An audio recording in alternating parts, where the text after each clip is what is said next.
እንደምን ዋላችሁ፣ እንደምን አመሻችሁ፣ እንደምን አደራችሁ፣ እንደምን አረፈራችሁ። በተለያየ ክፍለ ዓለም ያላችሁ ቅዱሳን ሁሉ የጌታ ሰላምና ጸጋ ከሁላችሁ ጋር ይሁን። ስሜ ፓስተር ኤፍሬም እባላለሁ። በቶሮንቶ የምትገኘው የኢትዮጵያ ወንጌላዊት ቤተክርስቲያን አገልጋይ ነኝ። እግዚአብሔር አምላካችን እጅግ አድርገን እናመሰግናለን። በዚህ ጠዋት በዚህ በቶሮንቶ ሰዓት ወይ ደግሞ በአንዳንዶቻችሁ ከሰዓት በኋላ ማታ ሌሊት በየትኛውም ክፍለ ዓለም ያላችሁ ሁሉ የማካፍላችሁ ቃል በአንደኛ ነገሥት ምዕራፍ 8 ቁጥር 56 ያለ ቃል ነው። እንደዚህ ይላል፣ እንደተናገረው ተስፋ ሁሉ ለሕዝቡ ለእስራኤል እረፍትን የሰጠ እግዚአብሔር ይመስገን ብሎ ይናገራል። በባሪያው በሙሴ ከሰጠው ከመልካም ተስፋ ሁሉ አንድ ቃል አልወደቀም ይላል።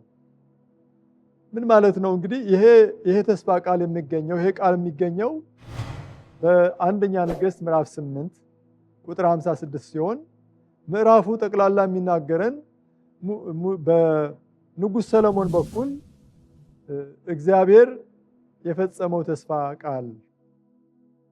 በንጉሥ ሰለሞን ዘመን ዳዊት ለአምላኬ መቅደስ ሰራለሁ ብሎ አስቦ ነበረ፣ ግን ከወገብ የሚወጣ ልጅ ይሰራልኛል ብሎ በተናገረው ቃል መሰረት ንጉሥ ሰለሞን ቤተ መቅደሱን የመጀመሪያውን የእስራኤል ቤተ መቅደስ የሰራ ንጉሥ ሰለሞን ነው። መቅደሱን ሰርቶ ሲጨርስ ሕዝቡ ሁሉ ተሰብስቦ ካህናቱ ሁሉ መቅደሱን ሞልተው ታላቅ ዝማሬ፣ ታላቅ ሽብሸባ፣ ታላቅ እልልታ ሆኖ የእግዚአብሔር ክብር ቤተ መቅደሱ ስለሞላው፣ የክብሩ ደመና ቤተ መቅደሱ ስለሞላው ካህናቱ ቆመው እስከ ማገልገል የሚያቅታቸው ድረስ እንደሆኑ ከክፍሉ እንማራለን።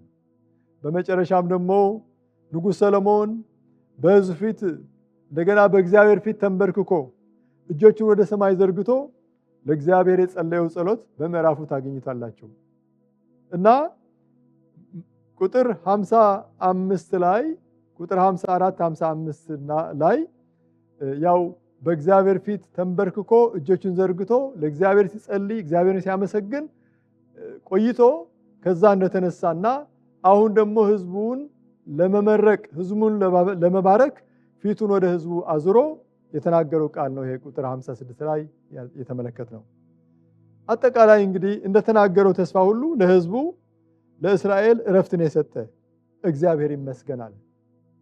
በባሪያው በሙሴ በኩል ከሰጠው ከመልካም ተስፋ አንድ ቃል አልወደቀም። እግዚአብሔር ይመስገን። ከዚህ ምንድነው የምንማረው? እግዚአብሔር ይናገራል፣ መልካም ተስፋ ይሰጣል። እግዚአብሔር የመልካም ተስፋ ምንጩ እሱ ነው። በኤርምያስ መጽሐፍ ምዕራፍ 29 ቁጥር 11 ላይ ለእናንተ ማስባትን ሐሳብን ያውቃለሁ ፍጻሜና ተስፋ ሰጣችሁ ዘንድ ሐሳቤ መልካም ሐሳብ ነው እንጂ ክፉ ሐሳብ አይደለም ብሎ ተናግሯል። ስለዚህ እግዚአብሔር በሙሴ በኩል ለእስራኤል የተናገረው ቃል ፈጽሞልናል። አንደኛ እግዚአብሔር የሰጠው ተስፋ ምንድነው? አሳርፋችኋለሁ ብሏቸው አሳርፋችኋለሁ። ስለዚህ ለሕዝቡ ለእስራኤል እረፍትን የሰጠ ብሎ ይናገራል። ዛሬ ወንድሜ፣ ዛሬ እህቴ እረፍት ያጣሽ ካለሽ፣ እረፍት ያጣህ ካለ የምስራች እነግርሃለሁ፣ የሚያሳርፍ ጌታ ኢየሱስ ነው። እናንተ ደካሞች ሸክማችሁ የከበደ ወደ እኔ ኑ እኔም አሳርፋችኋለሁ ብሎ ቃል ሰጥቶናል። ስለዚህ ወደ እርሱ ኑ፣ እረፉ፣ እኔም አምላክ እንደሆንኩ እወቁ። መዝሙር 46 ላይ እንደዛ ብሎ ይናገራል። ቁጥር 10 ላይ ወገኖች ሆይ ይሄ ቃል ዛሬም እውነት ነው። እግዚአብሔር ከዘመናት በፊት የተናገራችሁ ቃል አስታውሱ ቅዱሳን። እንደ ግለሰብ የተናገራችሁ፣ እንደ ቤተሰብ የተናገራችሁ፣ እንደ ቤተ ክርስቲያን እንደ ማህበር የተናገራችሁ ቃልን ታስታውሱ ዘንድ ዛሬ ጠይቃችኋለሁ። መሪዎች በተለይ እንደ ሰለሞን ቆማችሁ በእግዚአብሔር ፊት እግዚአብሔር ለሕዝቡ ከተናገረው ተስፋ መልካም ተስፋ አንድ ቃል አልወደቀም የምትሉበት ቀን ይመጣል። እግዚአብሔር የምታመሰግኑበት ሴሌብሬት የምታደርጉበት ቀን ይመጣል። በተመሳሳይ ምንድነው? በተመሳሳይ የኢያሱ መጽሐፍ ምዕራፍ 23 እሱን ብናነበው በጣም መልካም ነው። የኢያሱ መጽሐፍ ምዕራፍ 23 ቁጥር 14 ኢያሱም ሕዝቡን ወደ ተስፋይቱ ምድር ካስገባ በኋላ እግዚአብሔር የተናገረው ቃል እንዳልወደቀ ሁሉ እንደፈጸመ ያንን በእድሜው መጨረሻ የስንብት ቃል ሲናገር ለእስራኤል ተመሳሳይ ቃል ቁጥር 14 ላይ ተናግረዋል። እነሆም ዛሬ የምድርን ሁሉ መንገድ እሄዳለሁ፣ እናንተም እግዚአብሔር ስለ እናንተ ከተናገረው ከመልካም ነገር ሁሉ አንድ ነገር እንዳልቀረ በልባችሁ ሁሉ በነፍሳችሁም ሁሉ እወቁ። ሁሉ ደርሰሏቸዋል፣ ከእርሱም አንድ ነገር አልቀረም ይላል። ኢያሱ የጨመረው ግን ማስጠንቀቂያም አለ። ከዚህ ከቁጥር 14 ከፍ ብላችሁ ብትመለከቱ ያው አሕዛብን እግዚአብሔር እንደመታላቸው እነሱ ወደ እግዚአብሔር በተጠጉ ቁጥር 8 ላይ ወደ እሱ ተጠጉ እንጂ ብሎ ይናገራል። ሲጠጉ እግዚአብሔር እንደሚዋጋላቸው፣ ሲጠጉት እግዚአብሔር ጠላቶቻቸውን ቀስ በቀስ እንደሚያባርርላቸው በደንብ ተናግሯል። ነገር ግን ማስጠንቀቂያው ምንድን ነው? ከእሱ ከእግዚአብሔር ፕሮክሲሚቲ ማለት ቅርበትና ርቀት ማለት ነው። ስለዚህ በተጠጋን ቁጥር ወደ እግዚአብሔር ቃሉን ሲፈጽም፣ እግዚአብሔር ድልን ሲሰጠን፣ እግዚአብሔር ጠላቶቻችን ሲመታ እናያለን። እግዚአብሔር ሲባርከን እረፍት ሲሰጠን እናያለን። ከእርሱ እየራቅን ደግሞ ወደ አሕዛብ ልማድ፣ ወደ አሕዛብ ፈቃድ እየተጠጋን በሄድን ቁጥር ደግሞ ወገኖች ሆይ እነዛ አሕዛብ ራሳቸው እግዚአብሔር ተዋግቶ የሚያባርራቸው የነበሩ እግዚአብሔር አይዋጋልንም፣ እነሱ እሾህ ይሆንባችኋል ይላል።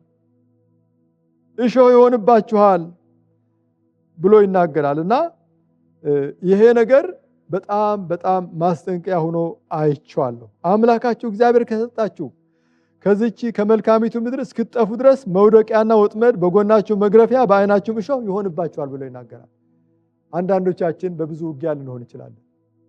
ከእግዚአብሔር የራቅንበት ነገር አለ ወይ? ተመልሰን ወደ እግዚአብሔር እንጠጋ፣ ነገሮቻችን ይስተካከላሉ፣ እረፍት ይሰጠናል።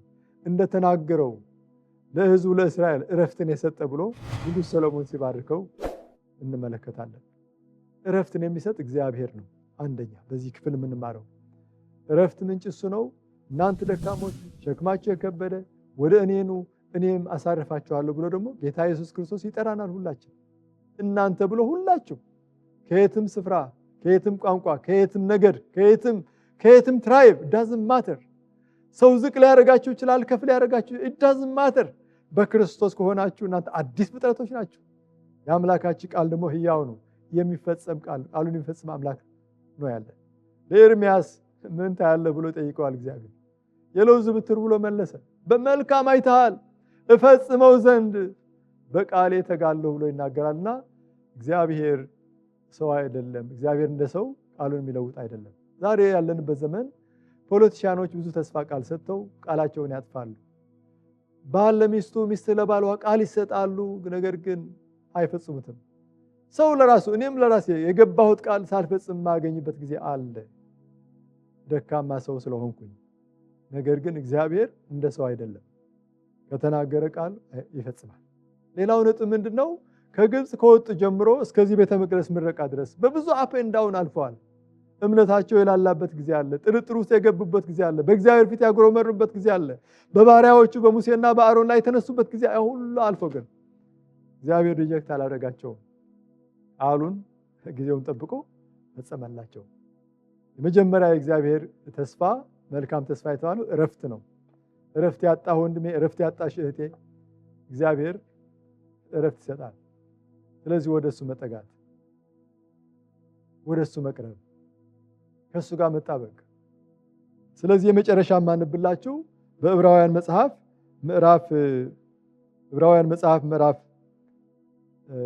ምዕራፍ 10 ቁጥር 23 ላይ እንደዚህ ብሎ ይናገራል። ምዕራፍ 10 ቁጥር 23 ላይ የተስፋን ቃል የሰጠ ታማኝ ስለሆነ አምነን የምናገርለት ተስፋ አጥብቀን እንያዝ ይላል።